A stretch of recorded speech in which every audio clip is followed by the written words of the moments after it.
नमस्कार, आप देख रहे हैं लाइव इंडिया हर पल। मैं हूं आपके साथ रेखा मिश्रा। विपक्षी दलों के गठबंधन इंडिया ब्लॉक में सहयोगियों के बीच सीट शेयरिंग को लेकर खींचतान और तनाव बढ़ गया है।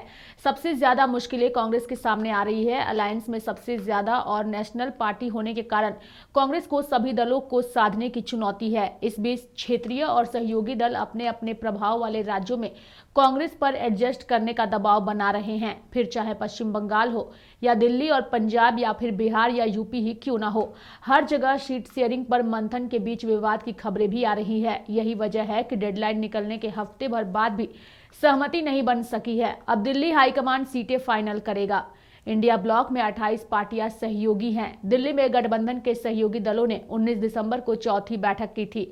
इसमें सीट शेयरिंग को लेकर सभी पार्टियों को अपने अपने राज्यों में फॉर्मूला निकालने और 30 दिसंबर तक सहमति बनाने की अंतिम तारीख रखी गई थी। लेकिन देखने में आ रहा है कि कोई भी दल समझौता या पीछे हटने को तैयार नहीं है।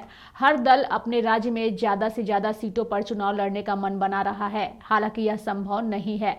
ऐसे में गठबंधन के सहयोगी दलों में राज्य स्तर पर विवाद होना शुरू हो गया है।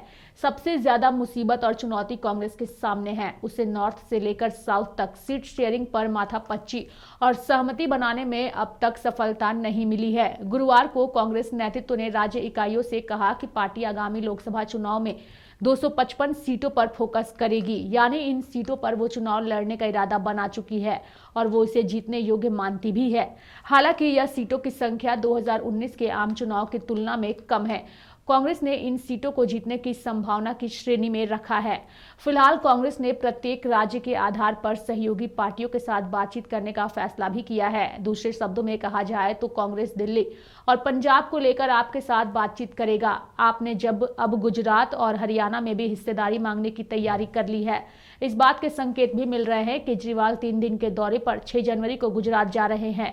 वो वहां चुनावी तैयारियों की भी समीक्षा करेंगे। इसी तरह आपने हरियाणा में भी संगठन खड़ा किया है। इन राज्यों में भी केजरीवाल की पार्टी अपना कुछ प्रभाव होने का दावा करती है। यही मसला वामपंथियों और अन्य पार्टियों को लेकर भी है, जो इंडिया ब्लॉक में शामिल है और एक से ज्यादा राज्यों में चुनाव लड़ना चाहती है। इसी तरह पश्चिम बंगाल में टीएमसी, बिहार में राजद और जदयू के साथ सीटें फाइनल करनी होगी। यूपी में सपा और आरएलडी से बातचीत होना बाकी है। जानकार इसे आसान नहीं मान रहे हैं। कांग्रेस भी जानती है कि कुछ राज्यों, खासकर दिल्ली, पंजाब, पश्चिम बंगाल, बिहार और उत्तर प्रदेश में सीटों का बंटवारा मुश्किलों भरा होने वाला है। इधर कांग्रेस की राज्य इकाई भी ज्यादा से ज्यादा सीटों पर चुनाव लड़ने पर जोर दे रही है। पंजाब कांग्रेस का मानना है कि राज्य में सत्तारूढ़ आप के साथ कोई भी समझौता आत्मघाती होगा। बंगाल इकाई भी तृणमूल कांग्रेस के साथ किसी भी गठबंधन के खिलाफ है। बहरहाल सीट शेयरिंग को लेकर इंडिया गठबंधन के नेता फिलहाल माथापच्ची में लगे हैं। सीट शेयरिंग को लेकर अभी बातें अभी साफ नहीं हुई है। कहा जा रहा है कि 20 जनवरी तक तय हो जाएगा। क्या लगता है सीट शेयरिंग पर जितने आप लोगों को मिल रहा है? पहले आपने 17 पे चुनाव लड़ा, अब 16 पर 1 सीट कम हो रहा है। आखिर इंडिया गठबंधन में आने से क्या फायदा आपको लग रहा है? नहीं, फायदा और नुकसान का सवाल नहीं है। पार्टी का सामूहिक नेतृत्व ने जब तय कर दिया तो हमारी 6 पार्टियों का गठबंधन है, सबका सम्मान करना है और सीट शेयरिंग के सवाल पर शीर्ष नेतृत्व तय करता है। तो हम कितने लड़ेंगे, आप कितने लड़ेंगे, ये बात दिल्ली में होगी।